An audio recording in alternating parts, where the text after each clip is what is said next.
Muy buenas tardes a todas y a todos. Es un gusto estar aquí en la Universidad de las Américas Puebla para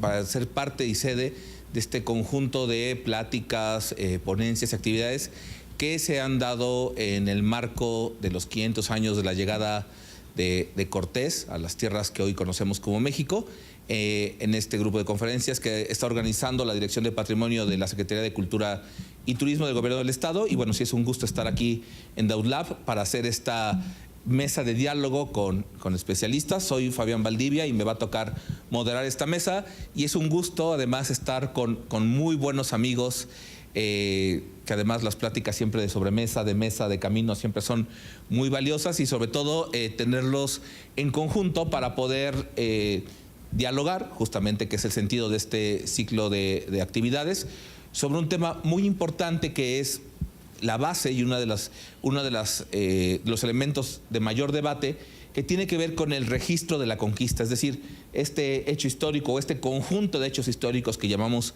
la conquista de la Nueva España, tuvo que haber sido registrada en algún lugar, se tuvo que hacer una construcción narrativa de los hechos, y bueno, eso ha generado una gran polémica desde que se empezó a reflexionar en torno a qué significó la conquista, qué fue la conquista, cuáles fueron los actores que estuvieron presentes en todo este proceso. Y bueno, qué mejor que platicar con especialistas y con muy buenos amigos de esto. Les presentaré de manera muy rápida quiénes son.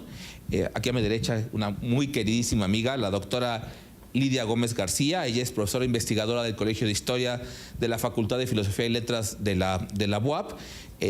Tiene licenciatura en estudios religiosos, maestría en historia, y recientemente, bueno, hace un par de años ya, es doctora en historia moderna por la Universidad Libre de Berlín, Alemania. Es miembro del Sistema Nacional de Investigadores y obviamente investigadora de la UAP. Sus líneas de trabajo, por lo que siempre Lidia está en estos temas, y su divulgación de todo ese conocimiento nos ha ayudado muchísimo a tomar reflexiones nuevas, por eso es un gusto tenerla aquí. Es en torno a los indios de la región Puebla-Tlaxcala en el periodo novohispano, sobre justamente la historia de las instituciones novohispanas y sobre los manuscritos pictográficos nahuas de la región Puebla-Tlaxcala. Lidia, como siempre, un gusto. También nos acompaña el doctor Michel Oudy. Michel, gracias por acompañarnos. Michel es filólogo, trabaja en la historia zapoteca a través del análisis de documentos pictóricos y alfabéticos. Hizo su maestría y doctorado en la Universidad de Leiden, en Países Bajos, y con estudios que combinan la historia, la filología, la lingüística y la antropología. Actualmente él trabaja todo el tema de la conquista indígena de Mesoamérica, que creo que ese siempre es un tema polémico, escuchar la conquista indígena o los indios conquistadores, porque no es parte de lo que hemos escuchado durante mucho tiempo. Entonces, bueno, él justamente trabaja todo esto, y en particular toda la transcripción, traducción, análisis de textos zapotecos. Michel, gracias por estar aquí en la UDLA. También nos acompaña la doctora Laura Elena Romero López. Doctora, qué gusto también. Ella egresó en 2001 de la licenciatura en Historia de la Escuela Nacional de Antropología e Historia. Hizo una maestría en estudios mesoamericanos en la Facultad de Filosofía y Letras, y también el doctorado justamente en el Instituto de Investigaciones Antropológicas, tanto la maestría como el doctorado en la UNAM.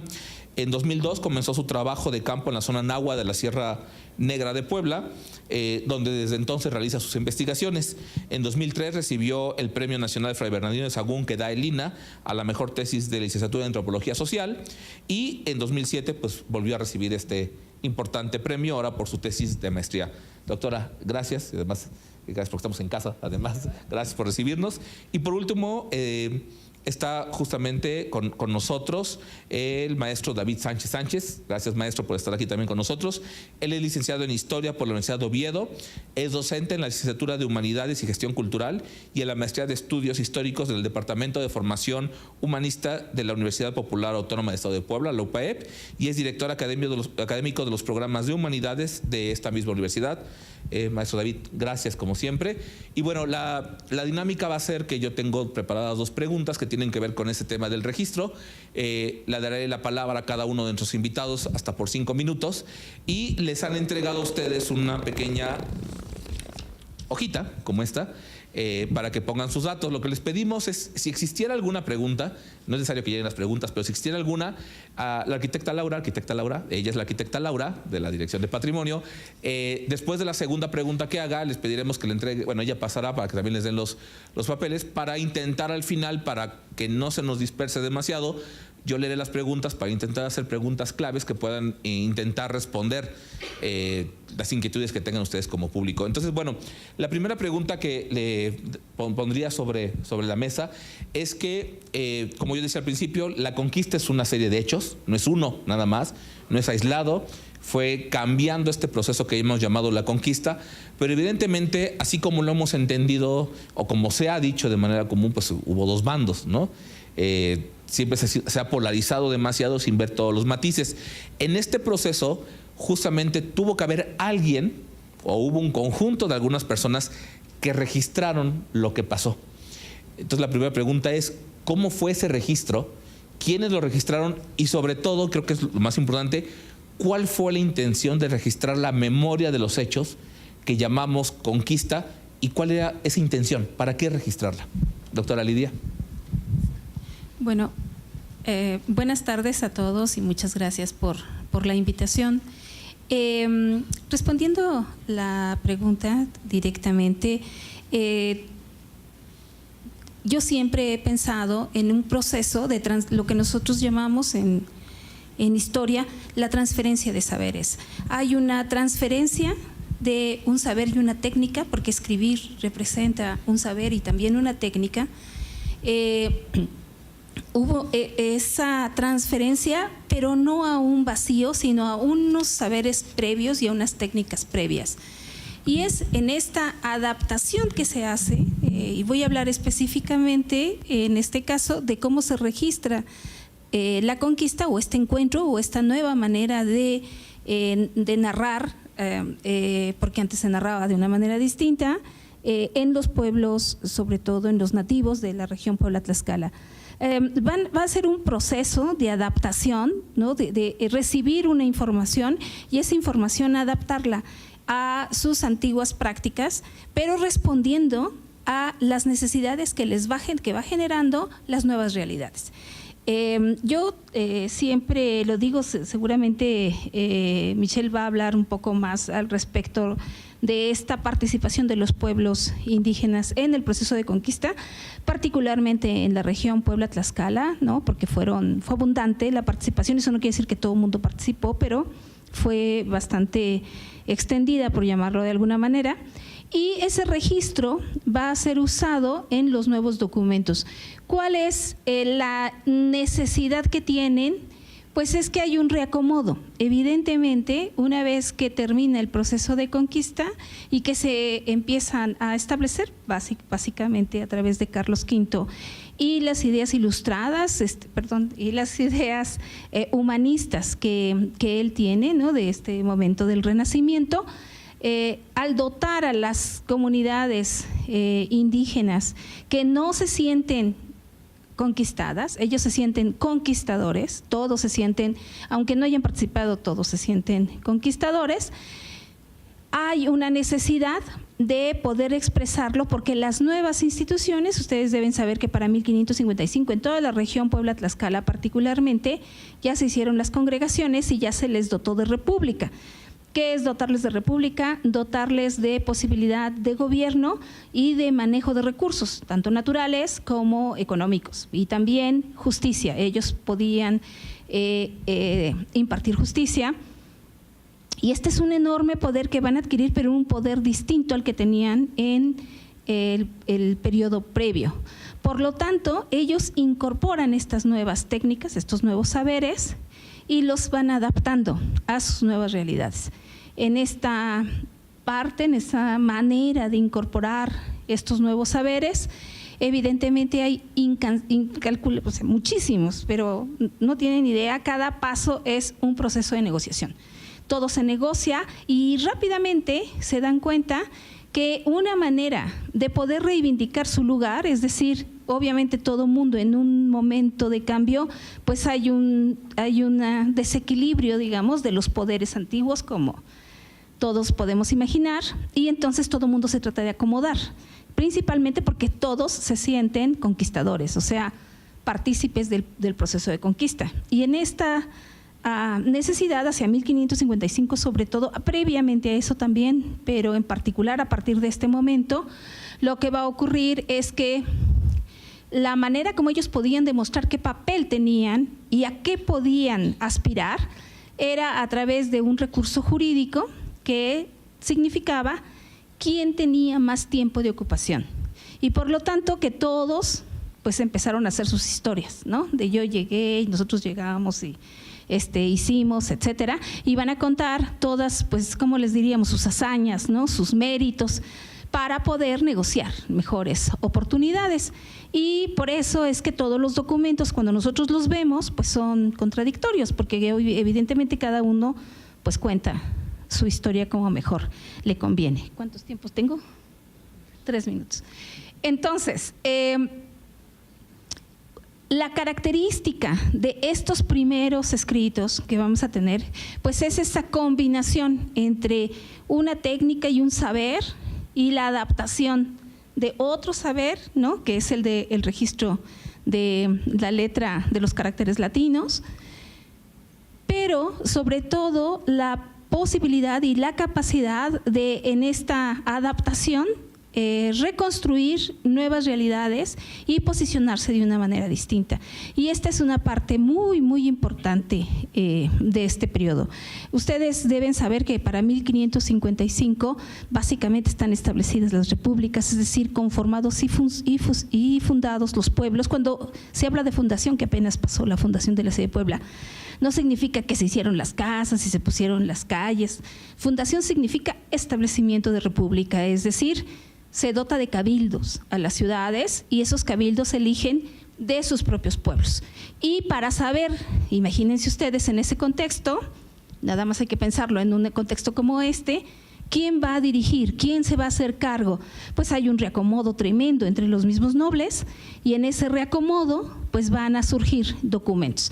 Ahora, los documentos que nosotros tenemos, como la historia tolteca chichimeca y otros documentos que también tenemos de la región, sobre todo de la región Puebla-Tlaxcala, tenemos que saber que no están representando lo que piensa el pueblo, es lo que están representando facciones de ese pueblo, es decir, grupos de ese pueblo que están en esta búsqueda de poder. Entonces, algunos documentos han permanecido y otros no. Entonces, una de las cosas que tenemos que entender es que cuando se abre la posibilidad de la narrativa, no solamente en este caso, también en la época mesoamericana, antes de la llegada de los españoles, todos los pueblos y todos los grupos lo que van a intentar es presentar una narrativa pues que mejor convenga a sus intereses, y eso no quiere decir que todo el resto de los pueblos pensaba igual, al contrario, lo que es más obvio es que no todos pensaban igual. Entonces, una característica de poder narrar la conquista es que cada quien la va a narrar según su propia necesidad, su propio criterio, su propio entorno, no solamente según lo que los españoles querían de ellos, sino, y esto es muy importante, tomando en cuenta las relaciones de poder que tenían al interior de sus propios grupos, porque ahí había una lucha entre ellos, había una pugna entre los mismos nobles que al cambiar el sistema, cada uno de ellos va a tratar de acomodarse y cada uno de ellos va a tratar de sacar el mejor provecho que puedan. Y las narrativas, por eso, muchas veces son contradictorias, ¿no? Y ese es el gran riesgo que tenemos cuando nosotros vamos a un documento y creemos que lo que nos está contando es lo que pasó, porque no necesariamente es eso. Y además, no solamente no es así, sino que muchas veces un documento contradice lo que otro documento nos está registrando. Michelle. Quiero retroceder un poquito a la idea de, porque los documentos sobre que está hablando particularmente son documentos que ahora conocemos, que fueron escritos a autoridades o no uso interno o a la corona, ¿no? Y muchos documentos fueron conocidos recientemente, ¿no? Entonces, yo quiero ir un poquito más atrás y pensar un poquito en quién escribía y cuándo fue conocido para construir entonces una historiografía, ¿no? de la conquista. Y obviamente la primera fuente que tenemos es el mismo Cortés, ¿no? Sus relaciones, cartas de relaciones, ¿no? Que él lo escribió básicamente en el momento cuando estaban haciendo la conquista. O sea, Cortés básicamente cambiaba su espada por la pluma. Durante el día peleaba y en la noche escribía, ¿no? Literalmente es así. Y además era un autor, esto no tiene nada que ver con lo que estoy diciendo, no se preocupe, o sea, no es coordinado lo que está pasando. Entonces, cuando leemos lo que él escribe, es algo muy vivo. Es un tipo de travelogue, ¿no? Un tipo de descripción de viajes cuando lo lees. Y este éxito que tiene esas cartas cuando lo lees, o sea, cuando lees directamente te capta, tenía también en el siglo XVI. Fue un bestseller durante todo el siglo XVI. Entonces fue muy determinante para la formación de la idea de la conquista.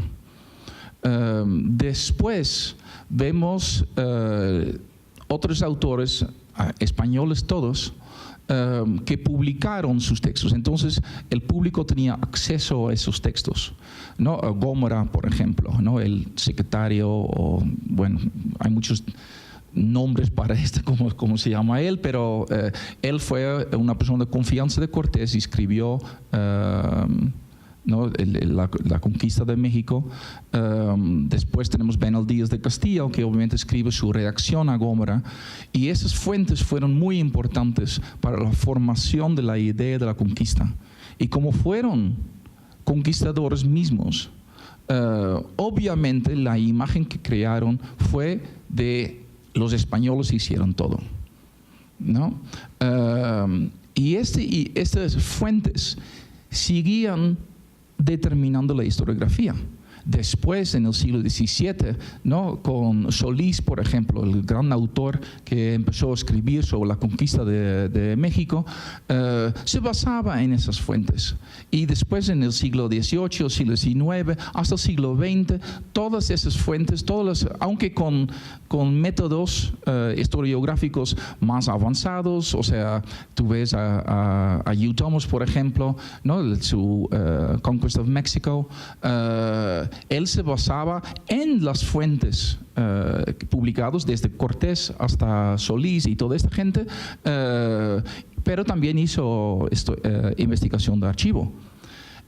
Y allí lo que hizo en los archivos fue básicamente corroborar lo que dijeron esos conquistadores y cronistas.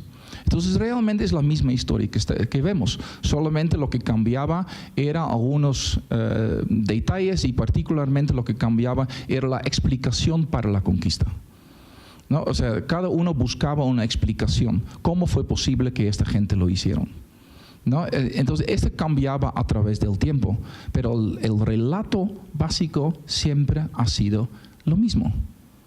Hasta incluso lo que últimamente, como estamos en 2019, vemos mucho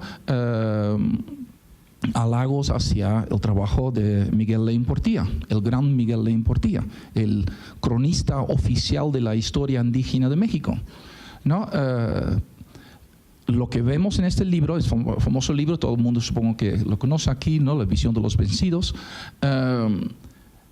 Lo que él intenta allí es ver la conquista desde el punto de vista de los indígenas. Entonces utiliza fuentes indígenas, ¿no?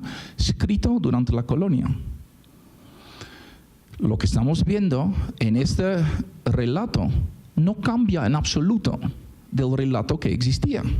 Cuentan la misma historia, solamente ahora desde el lado de los indígenas que sufren, que sufren la conquista, la violencia de la conquista, ¿no?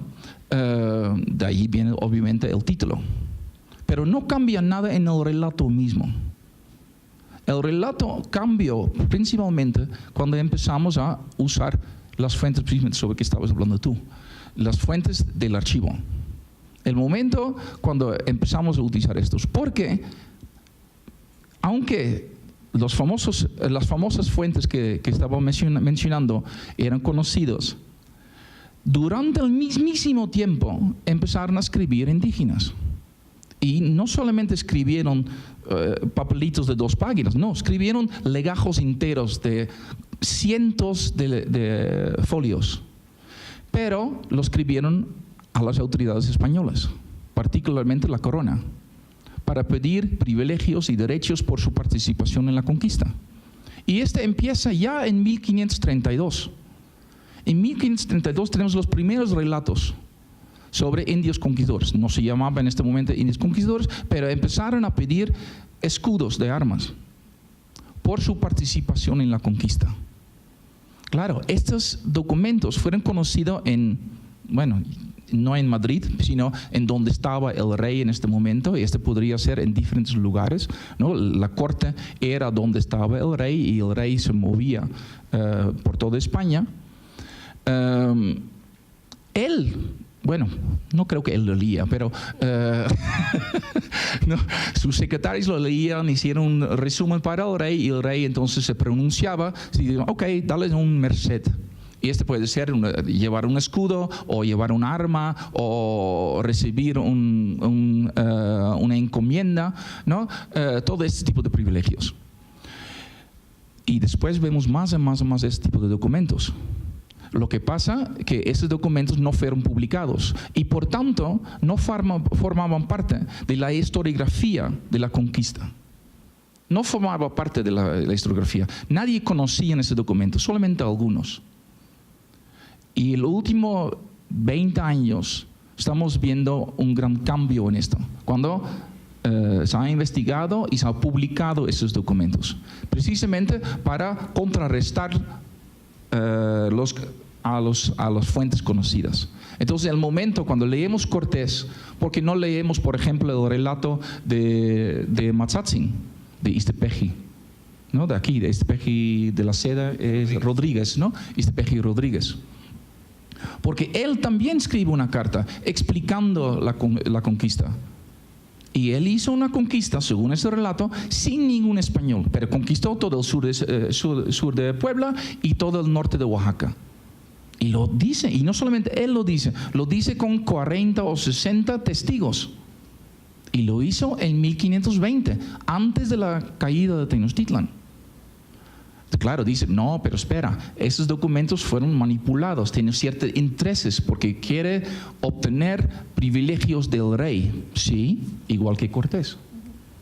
Sin embargo, utilizamos Cortés y no utilizamos Mazatzin.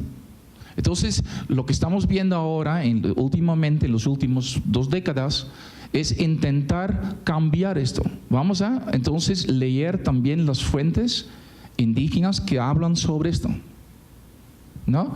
Que hablan sobre la conquista con sus propios objetivos, con sus propias ideas, por supuesto, ¿no? Pero tenemos que considerar para equilibrar el relato, para equilibrar la historiografía. Estamos en pleno proceso de esto, ¿no? Y lamentablemente ya estamos en 2019, entonces ahora tenemos que hablar de repente continuamente sobre la conquista, cuando realmente no hemos terminado todavía el proceso de repensar la conquista, ¿no? Y espero que en los próximos 2 años vamos a tener mucho de ese tipo de discusiones para llegar a alguna idea más equilibrado, ¿no? Bueno, yo creo que Doctora sí. Laura, por favor. Gracias. Bueno, pues un poco respondiendo la pregunta, yo lo haría más desde la parte, pues mi propia parte formativa, que soy etnohistoriadora y antropóloga.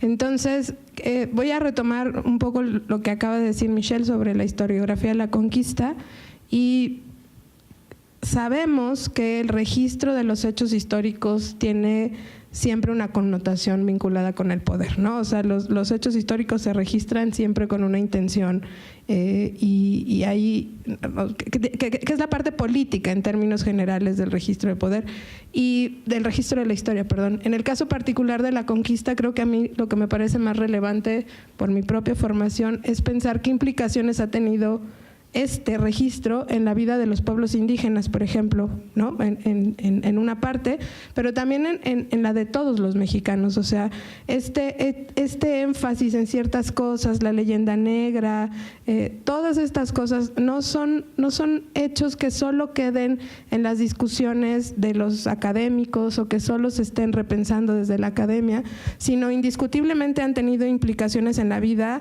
de a quienes hemos asumido en el discurso nacionalista como los verdaderos herederos de aquellos conquistados, cuando ellos muchísimas veces ni siquiera hacen este vínculo, ¿no? A mí siempre me ha parecido, trabajando desde hace muchos años con poblaciones nahuas, que esta relación entre el pasado prehispánico y el presente actual, esta separación, esta descripción de las prácticas indígenas como prácticas sincréticas porque vinculan lo prehispánico con lo católico, son cortes que hemos hecho los antropólogos, los historiadores, los lingüistas, los todos, en una práctica que es mucho más orgánica y proteica. Entonces, desde mi punto de vista, el registro de la historia ha generado pues todas estas discusiones de las que han hablado ya mis colegas, pero que también ha tenido implicaciones muy fuertes, insisto, en la vida de los pueblos indígenas.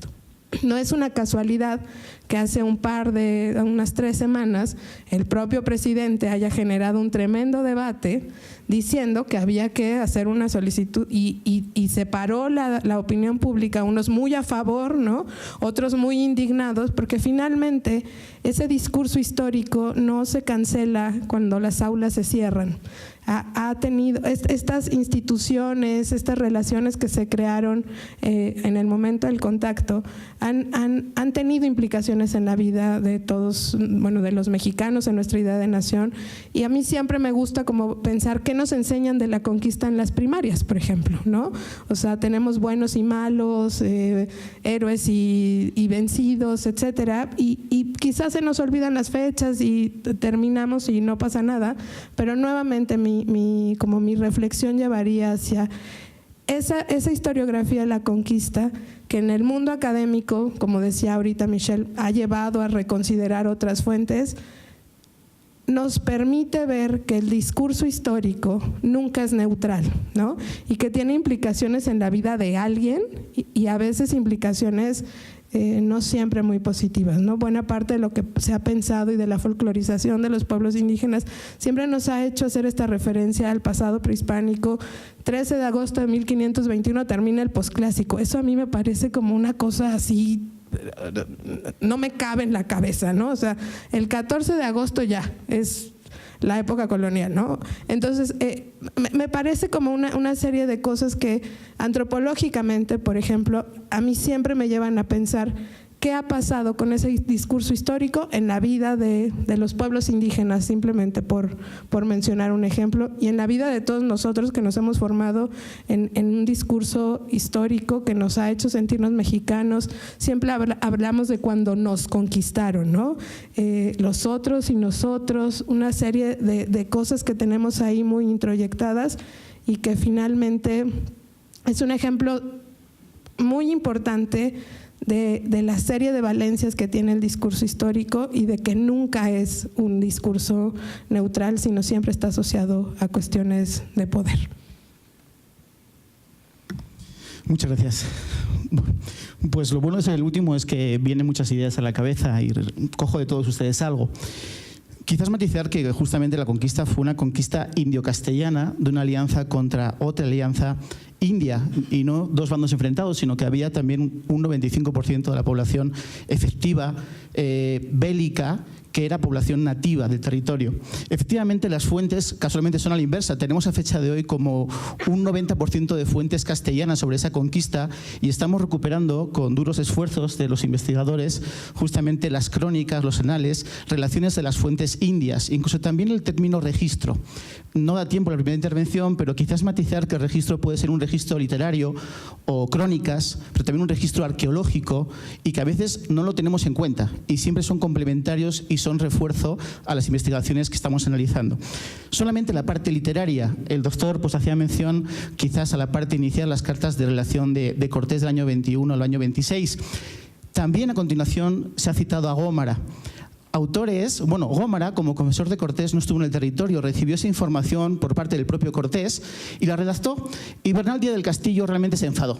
Como dicen en mi tierra asturiana, se encabronó. No le gustó esa relación que él tuvo en sus manos, que pudo leer. Y por eso va a hacer su propia historia verdadera de los hechos.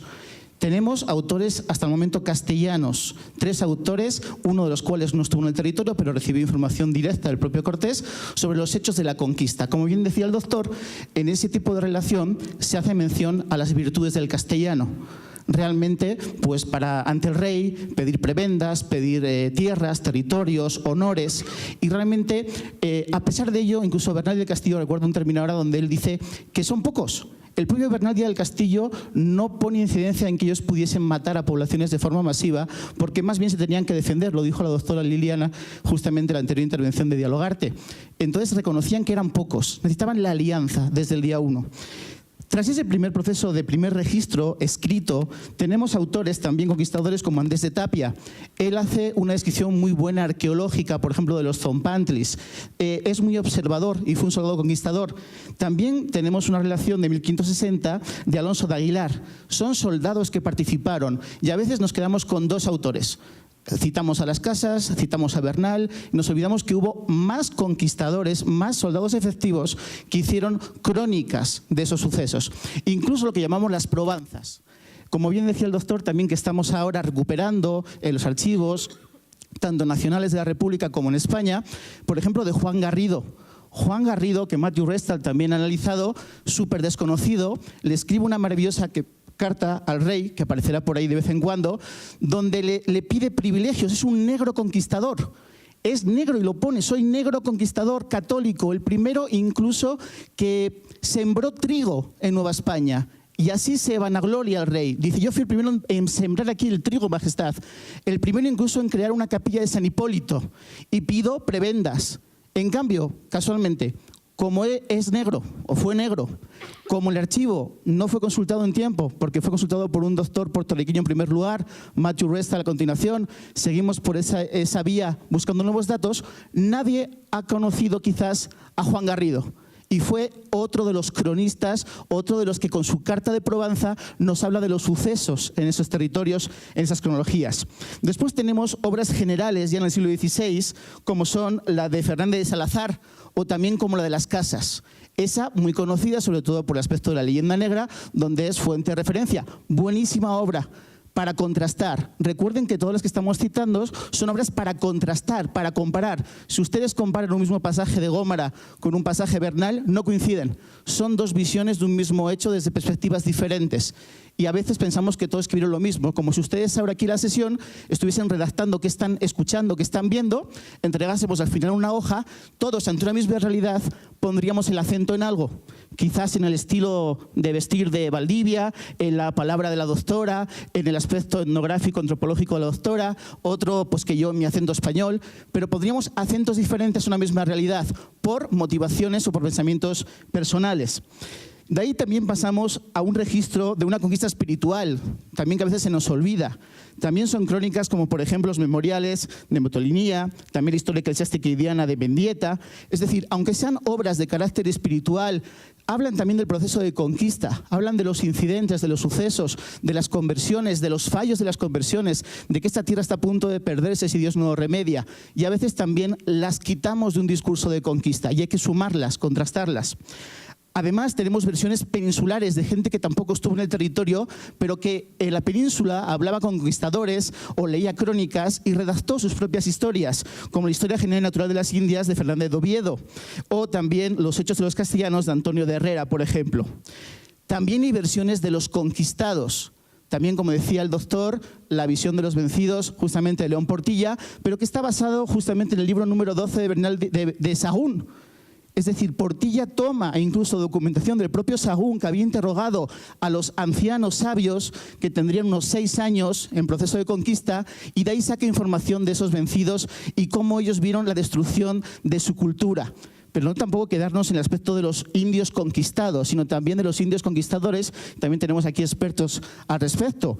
Esos indios conquistadores que también van a realizar, por ejemplo, los anales de Tecamalchalco, donde también se narran procesos de la conquista, o también Don Carlos Moctezuma, en la zona zapoteca, que acaba de citar el doctor, donde él ya era conquistador. Bueno, sus abuelos ya lo eran. En 1440 ya eran conquistadores en esas regiones del territorio actual de la República Mexicana, y parece como que los conquistadores llegaron con los castellanos.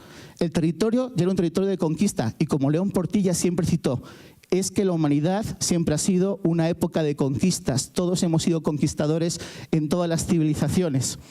Quizás también, en esta pequeña introducción, las relaciones de las costas de Yucatán, de Diego de Landa. Todo lo que ustedes consideren o encuentren como relaciones también hace mención a otras cronologías. Como bien decían también mis compañeros, la conquista no finaliza un 13 de agosto, continúa. Y a veces es como el término barroco. Pues el término barroco, ¿cuándo empieza, cuándo termina? Pues también el término conquista. ¿Cuándo comienza realmente con el desembarco de Cortés y cuándo termina con el 13 de agosto o en el siglo XVII? O quizás incluso había población en el siglo XIX que no estaba dentro de una unificación territorial política todavía en el territorio mesoamericano. Es decir, habría que contrastar todas las fuentes, las más posibles, para poder entenderlo. Creo que tenemos una gran oportunidad, aprovechando incluso los años de conmemoración, para otros festejos, para otros recordatorios, volver a pasar por el corazón, de poner encima de la mesa que en este territorio tenemos la gran oportunidad historiográfica de presumir, de tener una narrativa, solo narrativa, sin hablar de arqueología o antropología, una narrativa excelsa, sin estudiar de forma comparativa, donde muchos documentos les están esperando.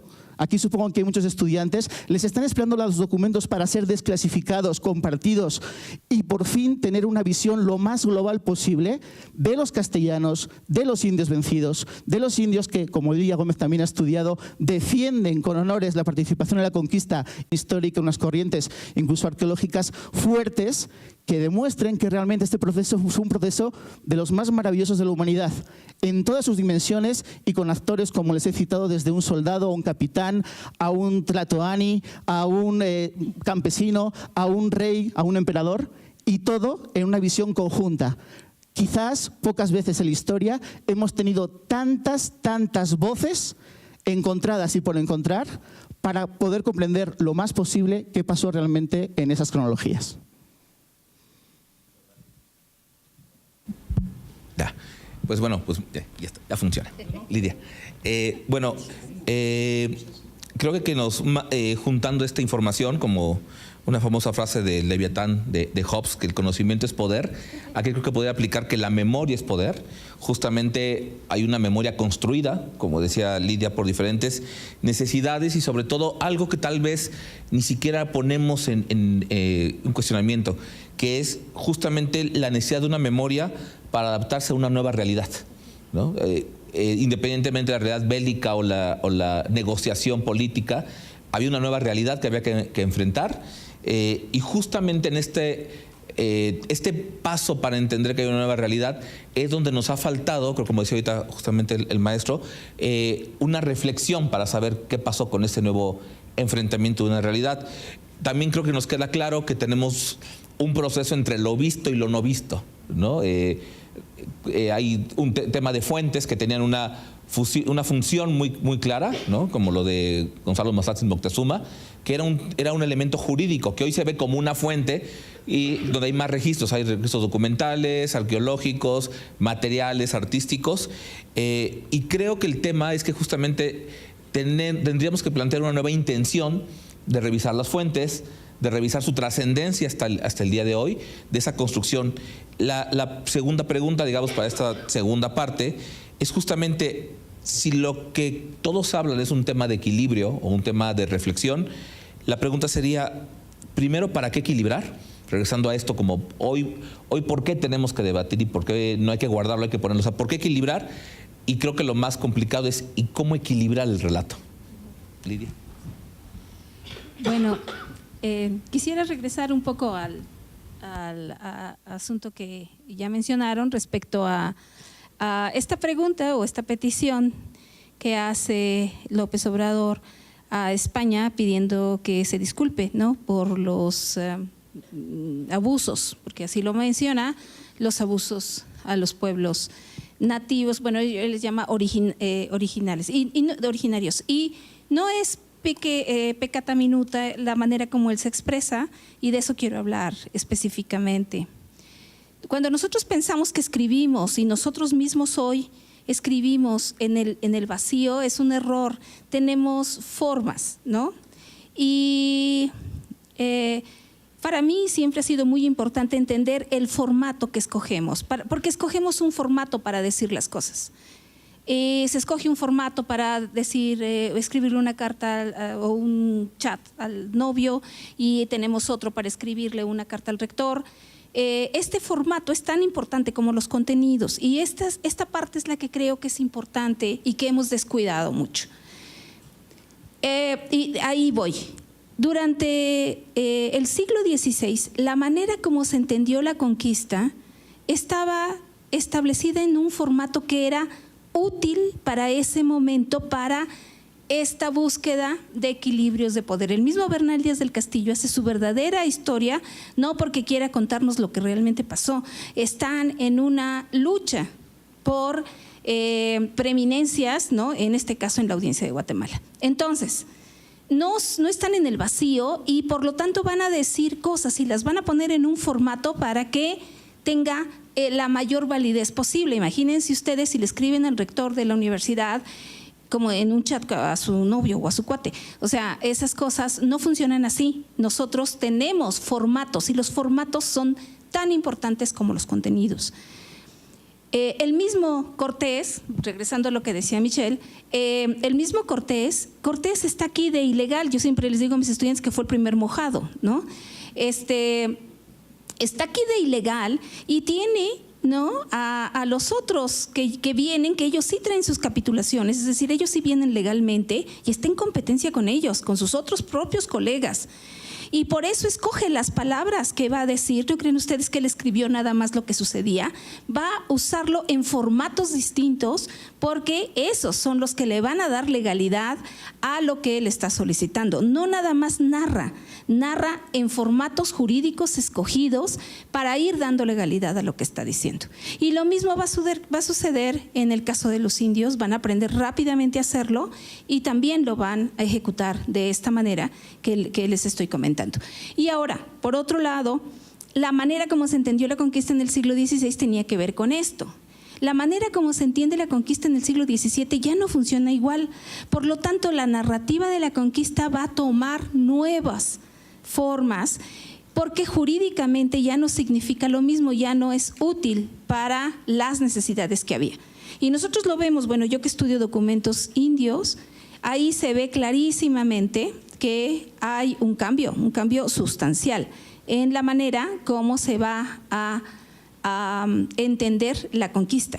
No sé si están mis imágenes, pero a lo mejor serviría un poco poder verlas. Poco a poco se va a cambiar y se va a empezar a poner mucho interés, porque si ustedes ven los anales del siglo XVI, cuando hablan de la conquista hablan, si acaso, como esta destrucción del sol, ¿no?, y esta nueva etapa, ¿no?, que se construye como en el Oban, por ejemplo, o los anales que nosotros estudiamos de la zona Puebla-Tlaxcala no mencionan ninguna guerra, solamente dicen este año llegaron los españoles, y además cada quien pone el año que se le ocurrió, ¿no? Entonces, porque su narrativa tiene una lógica. En el siglo XVII cambia esto, y ahí sí es importante hablar de los ancestros. Ahí empieza a ser importante crear una narrativa. Los anales como forma de escritura en el mundo náhuatl terminan e inician estos nuevos documentos que conocemos nosotros como títulos primordiales, que van a ser importantísimos en la narrativa. Cambia la manera de entender la conquista. La conquista se vuelve en otra cosa. Y en el siglo XVIII, con la Ilustración, todavía más. Allí la conquista es otro elemento distinto, que no me da tiempo de explicar ahora, pero es distinto. Y en el siglo XIX, después de la formación de la República, la conquista es el holocausto, ¿no? Básicamente nos cayó el Chahuizcle, ¿no? Y entonces nos fue muy mal porque nosotros íbamos a ser el primer mundo, los dominantes en este primer mundo, teníamos unas culturas súper desarrolladas y llegaron los españoles que eran unos ignorantes, no se bañaban, ¿no? Todas estas cosas que nos han contado, y entonces nace la leyenda negra, que en el siglo XX es fundamental porque es la que constituye toda la narrativa que ustedes ven en el muralismo. Si ustedes han ido a la Ciudad de México, ¿no? Ahí está la conquista, donde nace la nación, y por lo tanto nace a partir de la destrucción. ¿La destrucción de qué? Del mundo mesoamericano. Y no entendemos nosotros que hoy, cuando se habla de pueblos originarios, es una categoría jurídica. Los pueblos pueden pedir aguas o reclamar que las mineras no se pongan en sus pueblos, y les piden como requisito que demuestren que son pueblos originarios. Entonces, la manera como se interpreta y se concibe la conquista tiene que ver con las realidades actuales, no necesariamente con lo que la gente piensa que fue la conquista en sí como hecho histórico, sino cómo funciona ese relato en la vida actual. Y por lo tanto, cuando López Obrador habla de este momento, habla justamente de esto. Habla de los pueblos originarios en el entendido de lo que hoy significan, bajo esa capa, digamos, que ya existe, de que es un elemento jurídico para el reclamo de derechos. Por lo tanto, y con esto termino, creo que es muy importante que cuando nosotros leemos los relatos de la conquista tenemos que saber cuándo se escribieron, quién los escribió, cuál es el contexto histórico en el que está escrito y para qué funciona. Y eso complica llegar a acuerdos, porque entonces son muy diversos, pero creo que es mucho más interesante una historia compleja que una narrativa plana, nada más.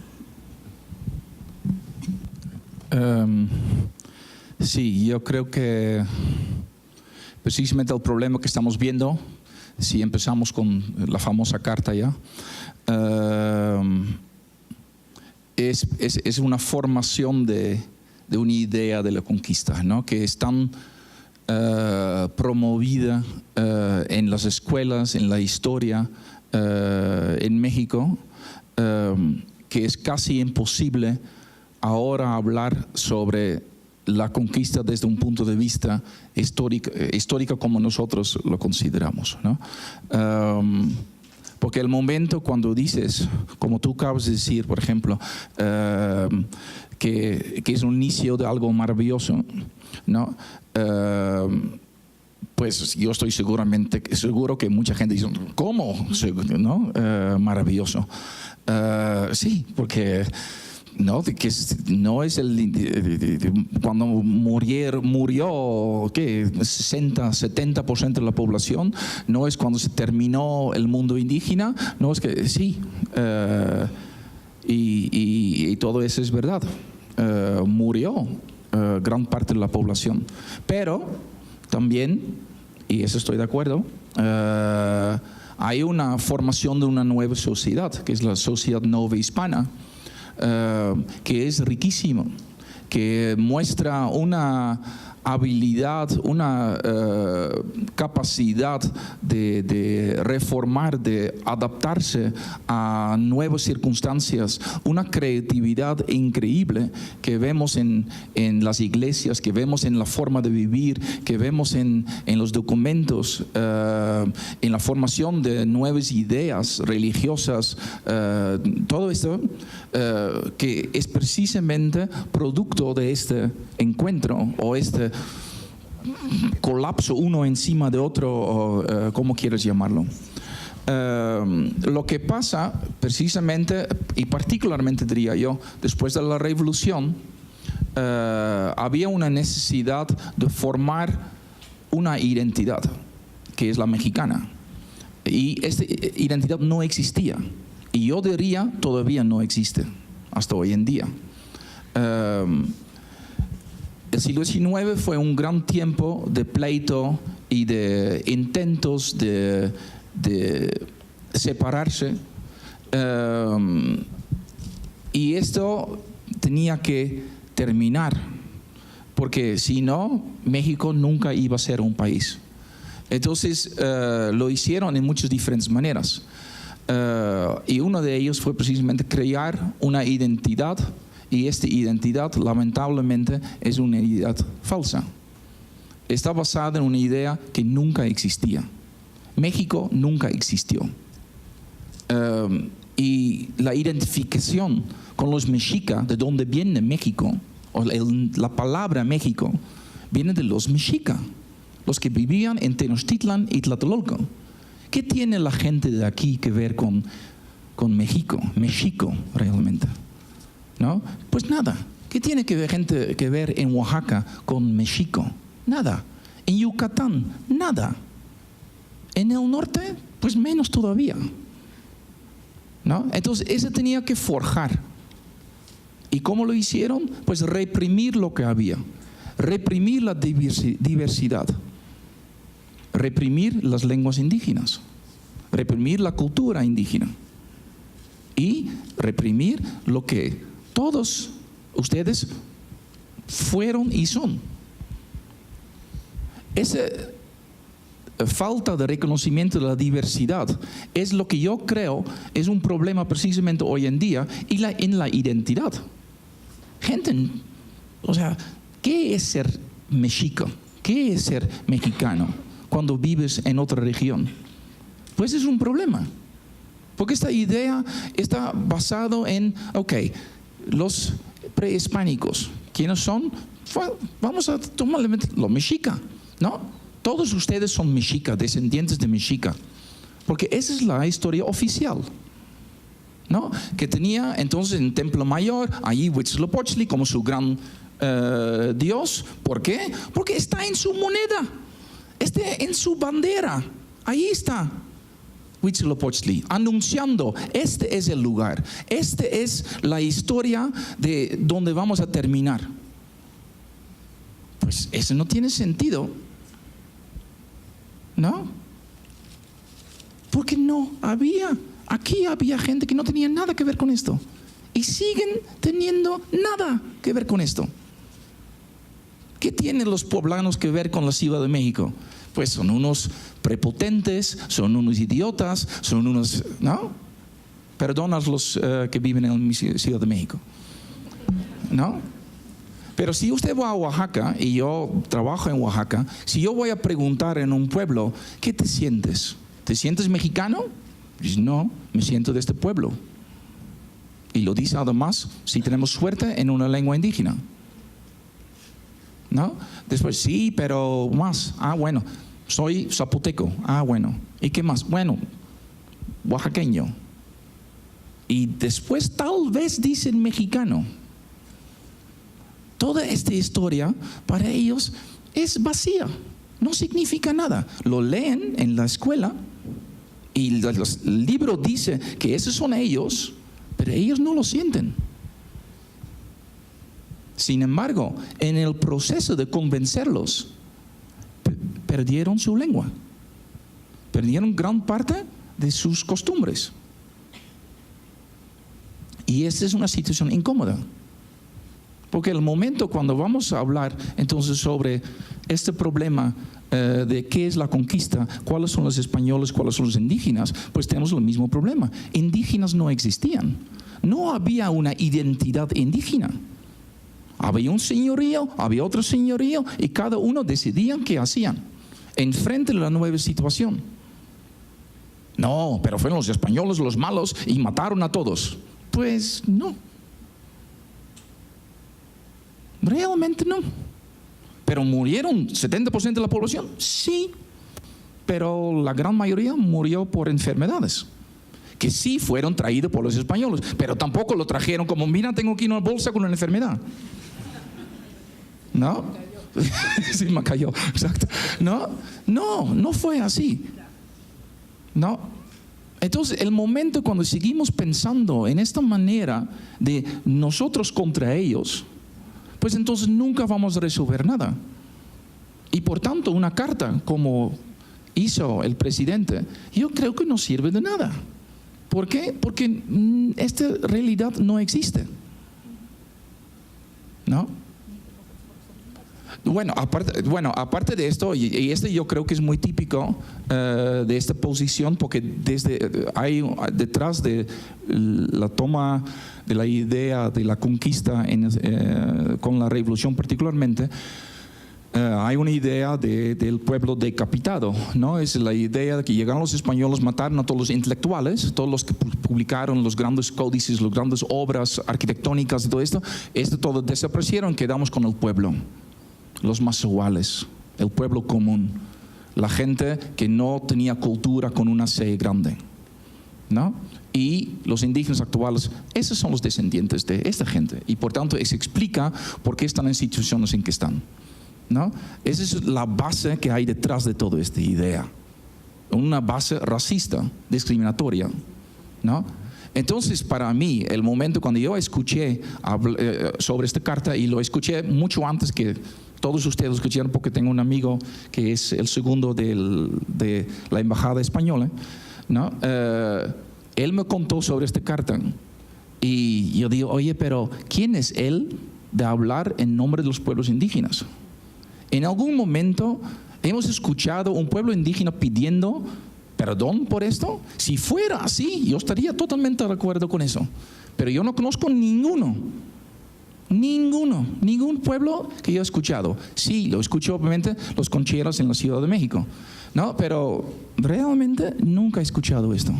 Vamos a formar entonces grupos de pueblos indígenas respetando a su autoridad, a su opinión, en grupos que quieras, civiles o lo que sea, para que ellos entonces hablen en su nombre.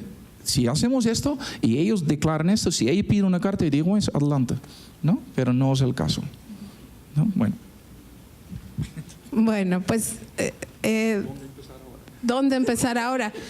Creo que la parte final de Michelle nuevamente se vincula con mi anterior comentario, y es justamente eso, como las implicaciones que tiene la historia, y creo que por eso es importante equilibrar, ¿no? Este asunto de qué significa la historia para otros, qué significa la historia la historia no significa lo mismo para todos, pues, ¿no? Con esto de la moneda, simplemente les quiero contar algo que es muy llamativo. Los huicholes, el pueblo birrárica, ellos, como todos los pueblos que existen en el mundo, tienen un discurso etnocéntrico. A partir de ellos son el centro del mundo, los que hablan la lengua verdadera, todos los grupos tienen eso. Y ellos dicen que la imagen de la moneda mexicana que está detrás, que es el águila, la tomó un antropólogo, porque eso fue en un momento de creación que era muy privado, y el pueblo birrárica tiene mucho contacto con los antropólogos, y entonces a este diosecito antropólogo, una deidad, una entidad ahí medio como un trickster, le dijeron, no tomes foto de este evento que es muy importante, y tomó la foto del evento y la vendió, ¿no? Entonces por eso aparecen las monedas, pero es algo que sucedió en el triángulo birrárica, etcétera. Entonces eso nos da un poco de lo que significa para los pueblos un montón de cosas, pues, ¿no? No significa lo que nosotros pensamos. Efectivamente, la historia de México, la historia oficial, y lo que para muchos ha sido la punta de movimiento de nuestra identidad, al 15% de la población de este país no le significa absolutamente nada, ¿no? Justamente porque se ha construido bajo una serie de argumentos que no han considerado las voces de todos, una serie de argumentos que han eliminado. Hay una autora muy importante, Silvia Federici, que dice que hay indios permitidos y el indio insurrecto, ¿no? El indio permitido es este que coincide con nuestra imagen de folclore, el indio que danza, que tiene plumas, que hace huipiles, y el indio insurrecto es el indio que pelea por sus derechos y que no está a gusto con las cosas, y entonces lo vemos como revoltoso, y es la imagen de los zapatistas, por ejemplo, ¿no? Pero pues justamente este país no ha logrado hacer Es muy interesante el artículo 2 de la Constitución, ¿no? que sustenta en los pueblos indígenas la diversidad, pero siempre está retomando los amarres para limitar el acceso a sus derechos y que pocas veces ellos recurren a esta historia oficial, aunque efectivamente son muy hábiles para utilizar los propios argumentos, como el del pueblo originario. Yo conozco jóvenes indígenas que dicen, yo me enteré que era indígena cuando leí el libro de texto de la primaria, ¿no? Y yo estaba anhelando conocer a un indígena, siendo ella ñañú, y cuando salí me di cuenta que yo era indígena, cuando para mí ser indígena no es absolutamente nada, pero al salir me di cuenta que esos indígenas a los que yo quería conocer, porque seguramente estaban por ahí, yo entraba dentro de esta categoría. Entonces, me parece que eso es muy importante porque hay que regenerar un discurso sobre este momento tan importante, y creo que es importante también lo que decía el maestro. ¿Cuándo acabó la conquista, no? Y eso es, creo que mucho del asunto de probablemente seguimos en un proceso terriblemente colonizador y en un colonialismo interno que es más suavecito probablemente, pero igual de difícil. Trasocamati. Pues si yo les digo Cuilo Clamatino, Yolo Nikawin Shuichal, quizás pocos entendamos las palabras, como decía el doctor, respecto a identificar una sola raíz. Todos somos mexicas, ni siquiera aztecas, el término es diferente, y había popolocas, o sea, había incluso popoloca, tartamudo, ininteligible, una lengua también maravillosa que la estamos perdiendo. Infinidad de lenguas. Solamente en 1539 Richard ya establece en un estudio que hubo hasta 109 estudios escritos recopilatorios de los castellanos para recopilar y para conservar esas lenguas. No fueron diezmadas. De hecho, la imprenta, también hay estudios en la UNAM, que establecen que esa imprenta llegó especialmente para publicar gramáticas en lenguas indias. Una base. Si no nos entendemos, ¿cómo crearemos una nueva realidad, una nueva sociedad? Habría que conocer las lenguas y conservarlas. La pregunta incluso hacia hoy es, ¿las valoramos? ¿Nos acercamos a ellas? Yo tengo estudiantes que hablan náhuatl, por ejemplo, y se sienten avergonzados, porque hay gente que les señala con el dedo, porque son como dicen ustedes, indios. Cuando el término indio, como dice incluso la doctora, no es un término despectivo, es un gentilicio por una confusión. Eran las indias para color, entonces eran indios. En cambio, utilizamos el término indígena, también de influencia anglosajona, para evitar sensibilidades, el concepto de indio, de nativo. Yo soy indio, asturiano, soy un indiano incluso porque me vine a las Indias, y estoy orgulloso de ser indiano, y en mi tierra española me considero un indiano, y mis familiares son gente de la tierra.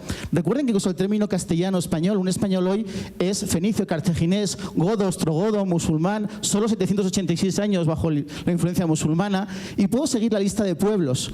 Y en cambio, quizás sí se ha superado el concepto de es que los romanos estuvieron aquí durante tanto tiempo, quizás los visigodos, quizás los fenicios o los griegos. La cuestión es que quizás, como bien decían mis compañeros, desde el 19 se ha establecido una doble posición, gracias, entre esos que nos conquistaron, fíjense que está todavía en el vocabulario actual, nos conquistaron, que no tendría que estar, frente a los conquistados. Ni siquiera con los estudios que estamos hablando científicamente determinamos que no era siquiera un grupo indio, como bien decía el doctor, unificado, sino que había diferentes calpulis, diferentes territorios que no eran una unificación territorial al estilo que nos han vendido desde el siglo XIX.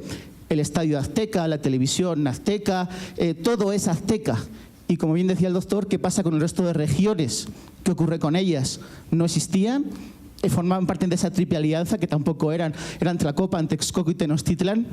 La cuestión es que se agudizó la situación en esa pregunta que nos hace Valdivia de por qué en el siglo XX con esa teoría de la dependencia, donde se buscan culpables, cuantos más mejor, ante un genocidio, un holocausto, un exterminio, y efectivamente sí, hubo una desaparición de un 70-80% de la población por enfermedades, el Cocolixtli, por ejemplo, que casualmente rápidamente se intentan paliar. El Hospital de Jesús, por el propio Cortés, se estableció para paliarlas y para población india.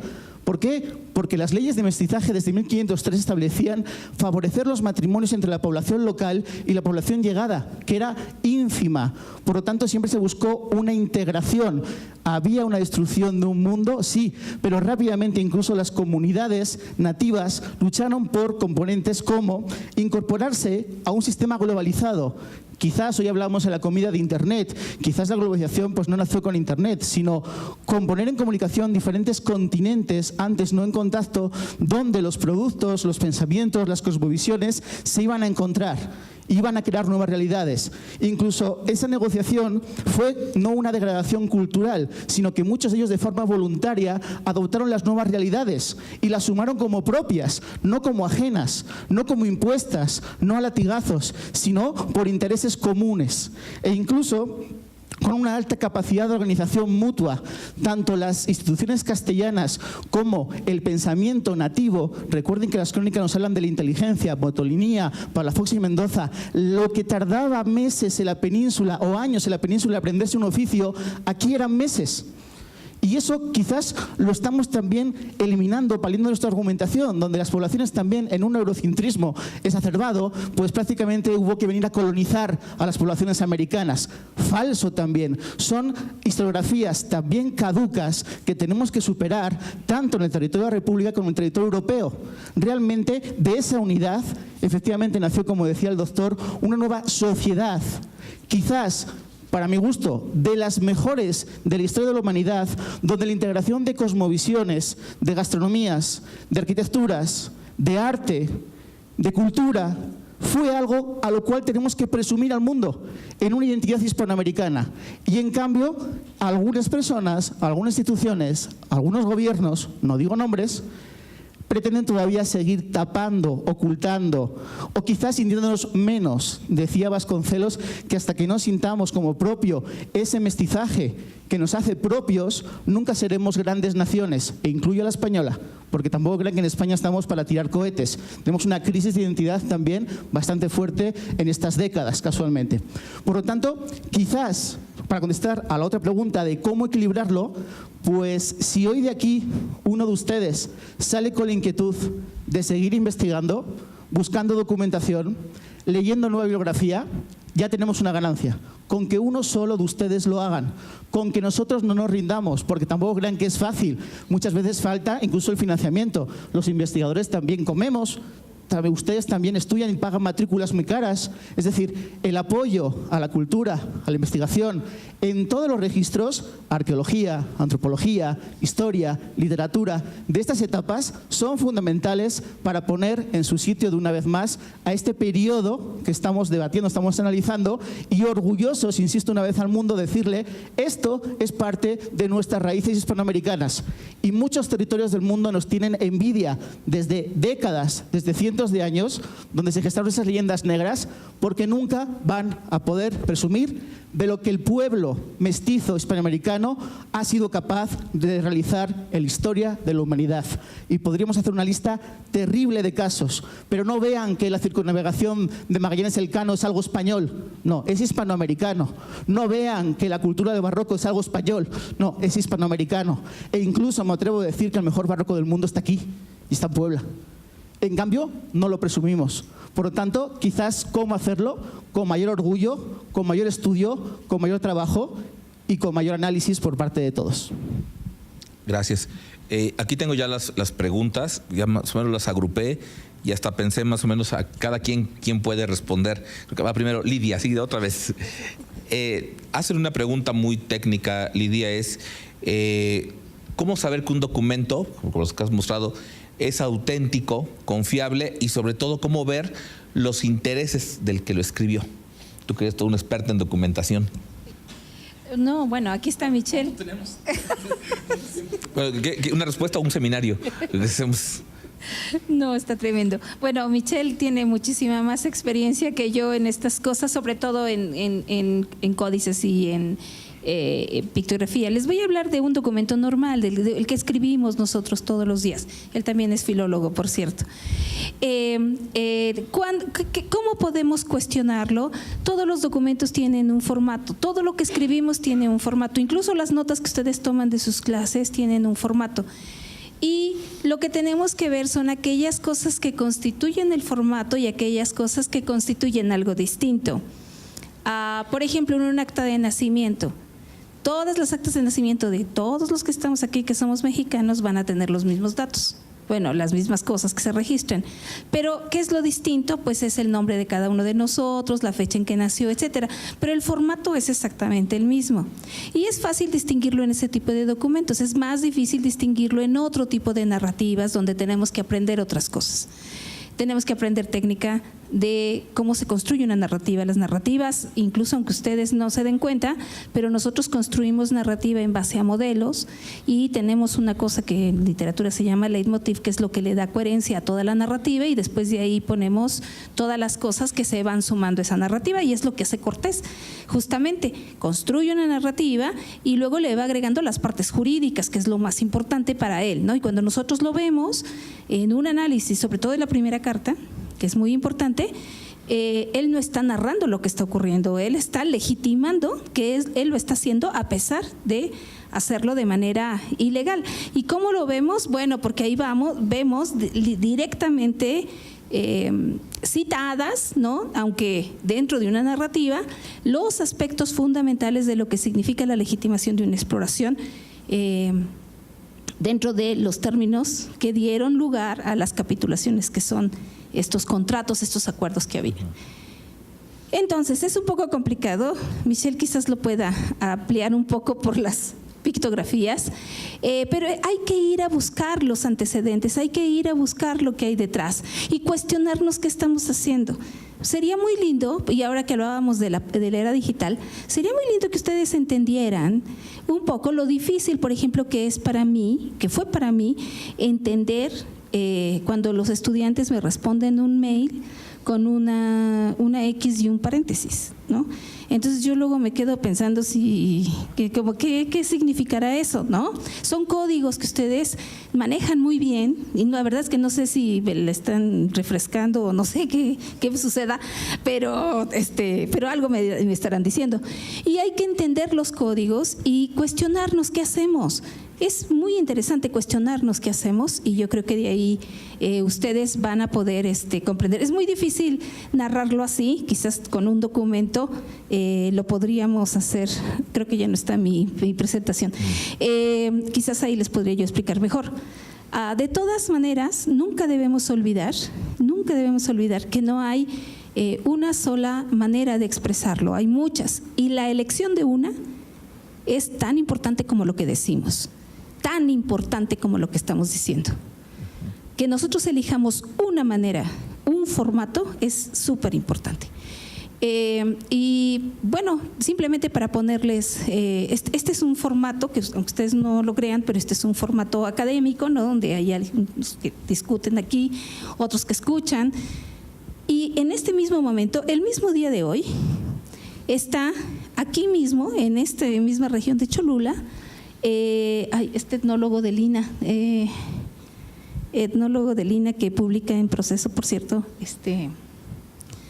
está aquí, y es uno de los que defiende que hay que pedir perdón, que España tiene que pedir perdón porque él nos hizo mucho daño, no sé qué, no sé cuánto, en el mismo lugar, en la misma ciudad y en un formato similar al nuestro.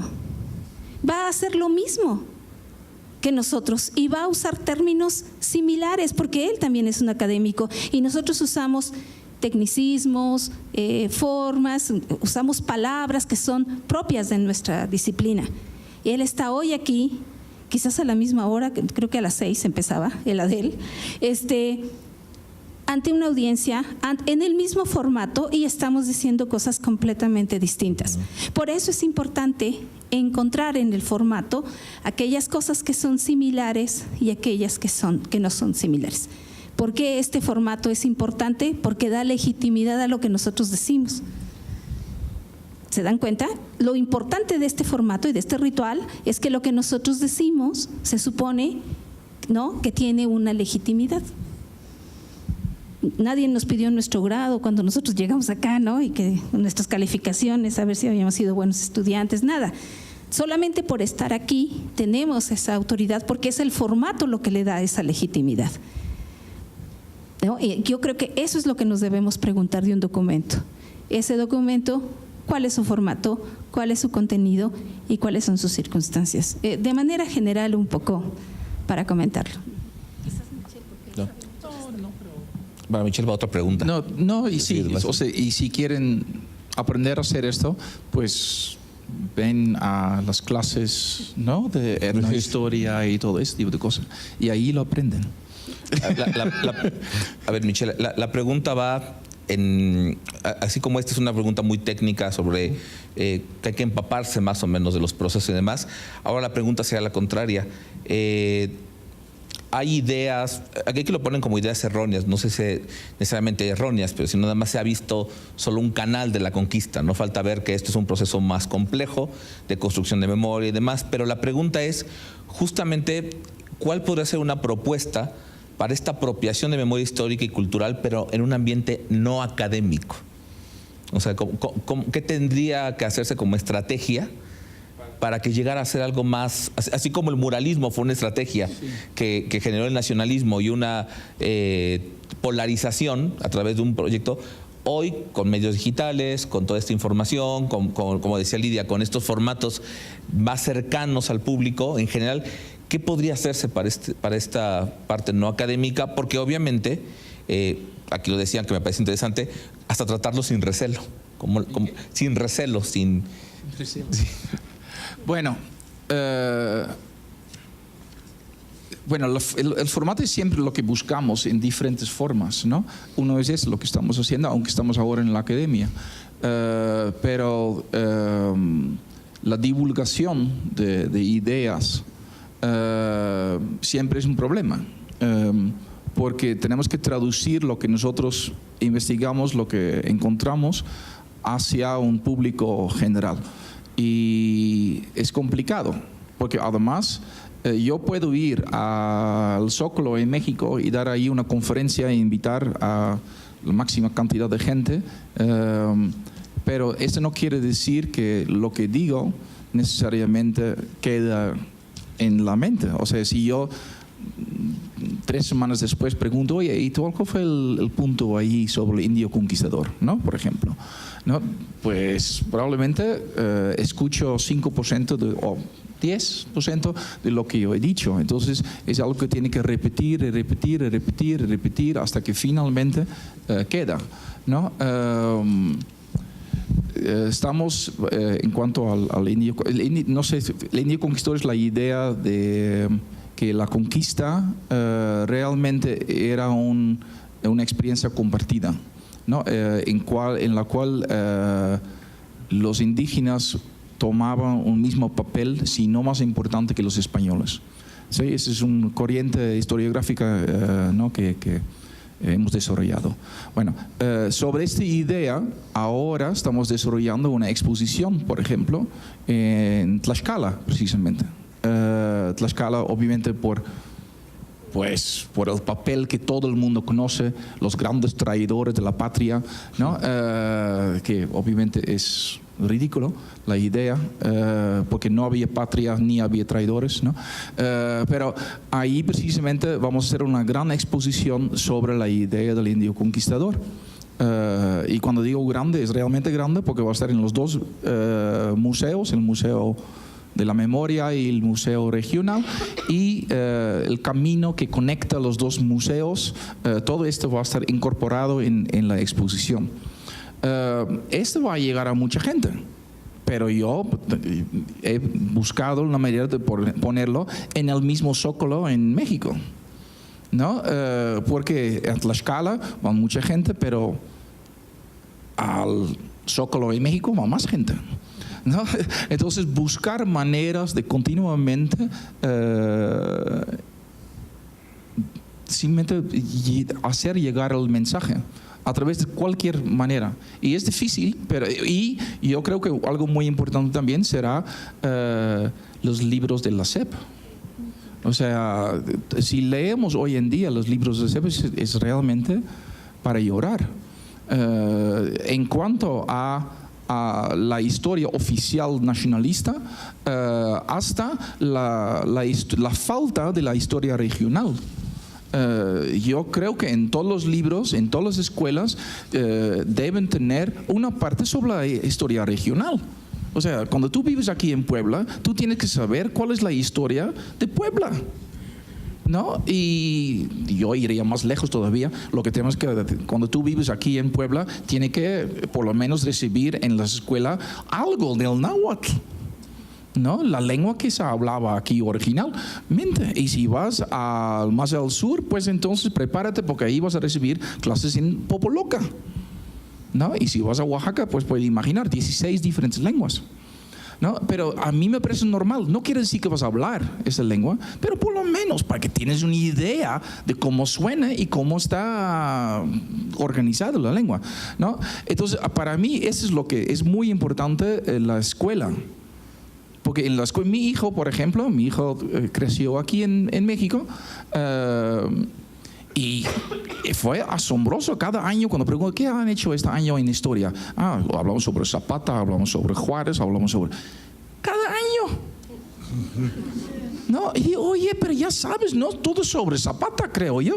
O sea, realmente no pueden hablar sobre otras cosas, solamente, no, y otra vez y otra. Claro, ¿por qué? Porque es fundamental para la idea de la nación mexicana, ¿no? Entonces, obviamente, lo que quieren repetir, hasta que cuando yo despierto a mi hijo a las 3 de la madrugada, fecha de Zapata, él sabe, ¿no? Entonces, eso es lo que tenemos que hacer con las otras historias, ¿no? Hasta que gente sepan, ¿no? Y no quiere decir de lo que ustedes pueden leer en algún libro o artículo mío sobre la conquista sea la verdad. Por supuesto que no. Bueno, yo creo que sí, pero o sea, tenemos que discutir sobre esto, ¿no? Estamos en el proceso, como yo dije hace rato, pero lo que yo sí sé es lo que está ahora en esos libros de historia. Esto sí está equivocado, eso sí lo sé. Entonces a esto tenemos que hacer algo, ¿no? Para que podamos tener una conversación, una discusión normal, y no como está ahora, realmente en dos campos violento. Realmente no tiene sentido, basado no en conocimiento sino en ignorancia, y así no podemos hablar. Ahora yo también. Sí, la pregunta para la doctora Laura Elena. Justamente creo que lo que queda claro es que se ha construido un relato de conquista a partir solo de unas fuentes. La pregunta que me parece muy bien es ¿cómo cambiaría la percepción de la nación, en eso también que hablamos de la construcción imaginaria de nación, si se transmitiera el conocimiento de la conquista a través de los análisis de los documentos de las fuentes indígenas? O sea, ¿cómo cambiaría? Inclusive yo me atrevería a decir cómo cambiaría la percepción de nación a partir también de esto que ha dicho Michelle. Bueno, creo que una de las cosas que es importante pensar es que la identidad no es una, ¿no? O sea, de aquí quienes somos mexicanos sabemos que somos mexicanos y ya, ¿no? O sea, aunque no nos gusten los modos, no nos guste la historia, cuestionemos a Zapata o si que Moctezuma era el bueno o Nezahualcóyotl no sé qué, o sea, creo que la identidad no es una cuestión que sea monolítica. La identidad es más parecida no a una cáscara de nuez, sino a una pasta de hojaldre. O sea, hay muchas capas y no está mal. O sea, no creo que también algo que hay que decir es que esta historia tiene una función que puede ser valorada en muchos términos. Entonces, la idea de nación no es el problema, me parece, en términos generales.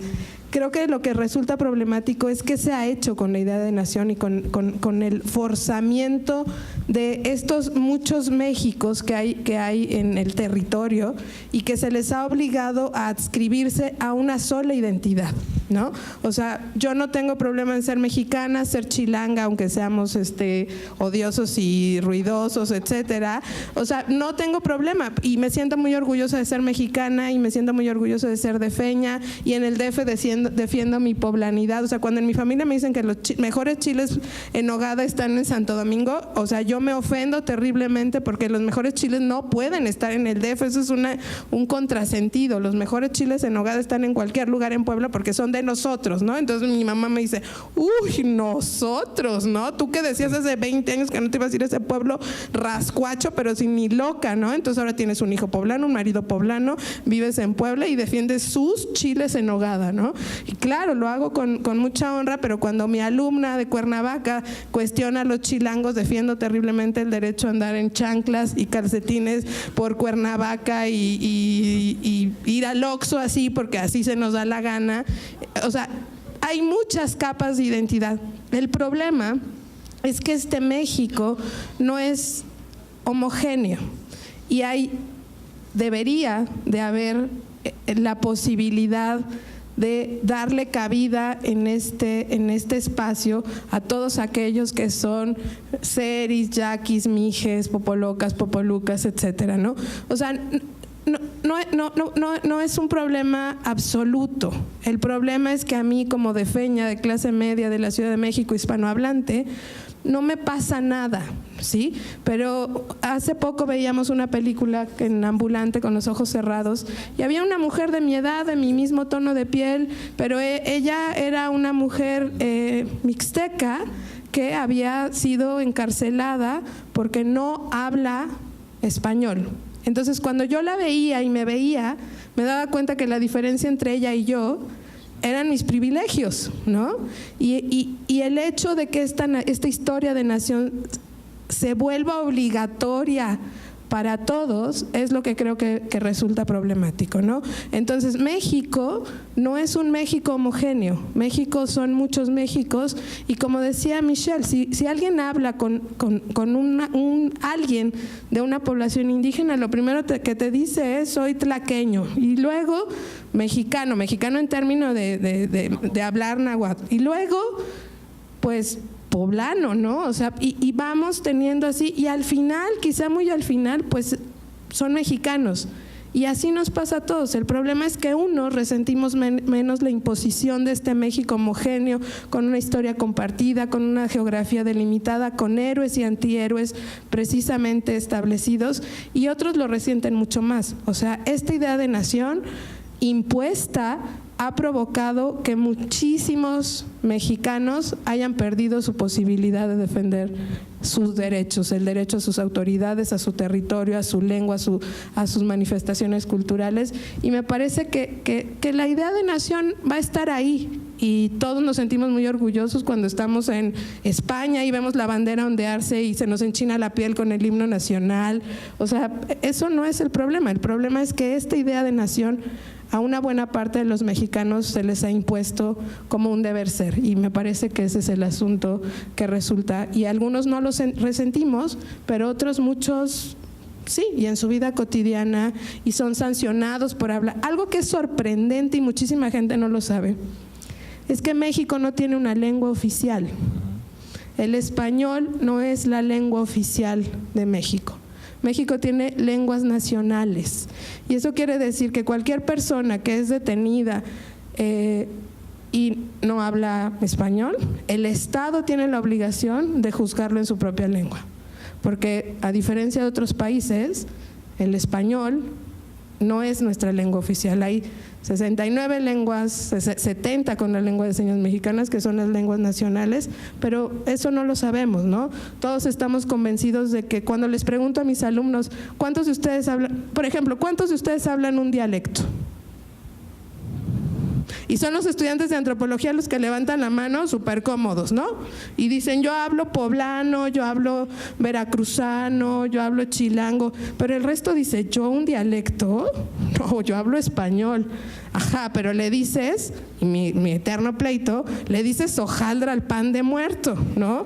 Eso es una variante dialectal. O le dices lapicero a la pluma, o sea, no somos conscientes de este tipo de cosas, que lo aprendimos en la escuela. Entonces nos ofende terriblemente que alguien cuestione que hablamos un dialecto, porque dialectos son las otras lenguas, ¿no? Lo indígena es aquello. Hay una serie de cosas que me parecen que es el problema de la nación, ¿no? Que se le ha impuesto con mucha violencia física y no a una buena parte de esos mexicanos, sobre quienes además paradójicamente sostenemos la pluralidad cultural de este país, que es un sinsentido. Perdón, Michelle quería comentar algo. Sí. Comentar una cosa más. Es precisamente cuando dentro de precisamente lo que tú estás destruyendo, mucha gente no reconoce, cuando tú dices Seri, mucha gente, esos son los indígenas allá, o los nahuas, son los que viven allí. Pero cuando vas a ver, la gente, preguntas a jóvenes como ustedes, su abuelo o su abuela hablaba lengua y montones de gente. En la Ciudad de México, en Oaxaca ni hablar, pero muchísima gente. Entonces ahí dice, oye, pero espera, tú no te identificas como nahua, ¿no? Porque tú no hablas nahua, pero realmente tu abuelo, ¿no? O sea, es muy cercano, ¿no? Entonces, pero no quieren permitirlo porque obviamente ser indígena, ser nahua, ser zapoteca, ser popoloca, ser chochona no es positiva. No lo consideramos positiva, lamentablemente. Entonces, esas identidades que tú estás hablando, y estoy totalmente de acuerdo, hay muchas diferentes identidades, pero lamentablemente no permite esta identidad, ¿no? Entonces, mientras que no superamos esto, pues entonces todavía tenemos un problema, ¿no? Y ya nada más para acabar, por ejemplo, la Ciudad de México, que todos pensaríamos que es una ciudad mestiza, no indígena, hay 68 lenguas indígenas, en la Ciudad de México se hablan más de 50. Eso quiere decir que es el territorio del país con más diversidad lingüística. Y uno dice, no, bueno, hay miles de triquis, es una ciudad indígena y se está haciendo un esfuerzo muy importante por mostrar que es una ciudad indígena, porque en el imaginario, pues no, o sea, la Ciudad de México es la ciudad que es moderna, avanzada, progresista, tiene legalizada la interrupción del embarazo. Entonces, eso no puede ser una ciudad indígena. Y solo hay que voltear, ¿no?, un poquito a nuestro alrededor para darnos cuenta que ese mestizaje en realidad es una cosa también que hemos construido evidentemente desde el siglo XIX. Perdón, que estaba diciendo ahorita Lidia, el Zócalo de la ciudad de Puebla podría ser tzotzil, porque los chicos que limpian los zapatos son tzotziles. Entonces, cuando ustedes pasan con ellos están hablando en tzotzil, ¿no? Entonces, si nos vamos esos a nuestro Zócalo, el de la ciudad española, pues oye, tzotzil, ahí lo habitan y trabajan tzotziles, ¿no? Pero bueno, la última para el maestro Sánchez, y que pues digo que escogí cada pregunta por el perfil. ¿Por qué los españoles actualmente en México se siguen sintiendo superiores si además fueron conquistados 800 años por los moros, etcétera, etcétera? Además, en la parte norte dicen, no, a ver, esto es España. Digamos, de las grandes montañas para abajo no es España, ¿no? Como dicen ustedes, pero bueno. Bueno, pregunta que me han hecho muchas veces, o sea, tampoco es de sorpresa, pero antes, quizás aprovechando los comentarios, sin ser una riqueza lingüística tan maravillosa como la que hay en la República Federal actualmente, en los años 80 en España, en Asturias, hablar en asturiano era de pueblerino, era de campesino, era de gente pobre y vaga e inculta. Tardamos 30 años en revertir la situación y que hoy sea algo de élite, de interés cultural, de prestigio social, pero yo me acuerdo de pequeño que era impensable que hablar con alguien en asturiano. Hoy ya les digo, es todo lo contrario. Y respecto al estudio regional también que compartí mis compañeros, estoy muy orgulloso de haber impartido a la República Federal Identidad Poblana. ¿Y sabe lo que es para un español impartir Identidad Poblana? Tuve que estudiar, yo no conocía Puebla. Yo llegué y tuve que ponerme a estudiar la riqueza solo dentro del estado de Puebla y tristemente me llegan noticias de que la estamos perdiendo, de que se está eliminando de los planes también de estudio. Por eso es algo por hacer. En cuanto a superioridad, yo creo que en mi tierra dicen que en todos los lados cuecen habas. Hay mexicanos que se creen lo mejor por ser mexicanos, sí. Españoles que se creen lo mejor por nacer en España, sí. Creo que es un error compartido, conjunto. Creo que lo que nos une es la identidad hispanoamericana. Y ahí sí me atrevo a decir que somos los mejores de la humanidad. La raíz hispanoamericana, bueno, a lo mejor holandés, bueno, los sentimos. Pero bueno, también tenemos vínculos con la zona Orange y esas zonas. El parte del español estaba ahí. Yo creo que el orgullo tiene que ser hispanoamericano, no sesgado, sí. Que hay mucho todavía español que llega por una puerta. De hecho, yo no les miento, llego por una puerta en Puebla mismamente y por ser español parece ser que soy buena persona ya. No, vente a comer, te presento a mi hija, pase por aquí. Yo digo, no me conoces de nada. Y efectivamente llega una persona que habla náhuatl, que tiene la tez morena y no le dejan entrar en un cine o en Angelópolis. Y yo me escandalizo, porque basta ya que juzguemos por un tono de piel, por un vocabulario, por una procedencia, por un carné, sino que somos personas, personalismo, ni siquiera por géneros, por divisiones, por gustos. Somos personas y tenemos una identidad hispanoamericana. Y por favor, todo lo que se encuentren ustedes español, que se crea más por ser español, bájenle, por favor. Yo lo he tenido que hacer con compañeros, en que al final, incluso no miento, un compañero de trabajo hace unos años me dijo, pero ya sabes, somos superiores a los mexicanos con mucho. Yo le reté a traer su currículum, sigo esperándole. No ha venido, trae tu currículum, lo comparamos, debatimos y a ver que incluso entre español valenciano y español asturiano, ¿quién es mejor? Se marchó de la República y bendito sea el día que se marchó, porque esa persona aquí sobraba y con mucho. Al contrario, mexicanos que van a Europa y se creen también lo mejor porque proceden de familias megamillonarias y rebosan dólares, pues también no hacen flaco favor al territorio mexicano. Incluso a veces recuerden que siempre nos van a poner estigmas. No voy a decir nombres de presidentes de gobiernos, pero nos mandan lo peor: narcotraficantes, asesinos, violadores, igual que los barcos de Cristóbal Colón. Exactamente el mismo discurso de la leyenda negra. En cambio, si analizamos quién viajaba con los estudios de Bachén-Nunot en esas carabelas, si analizamos la población que cruza las fronteras, comprobaremos que la raíz hispanoamericana, al contrario, siempre son o somos personas de bien, que buscamos el bien común y que llevamos siglos de esfuerzo conjunto, siendo los más creativos, con las mejores cosmovisiones, con las mejores gastronomías, y basta ya que agachemos la cabeza y nos enfrentemos. Juntos, convirtámonos en los que nos merecemos, que es ser los mejores quizás de la historia de la humanidad. Efectivamente, hay mucha envidia al respecto. Y también los holandeses.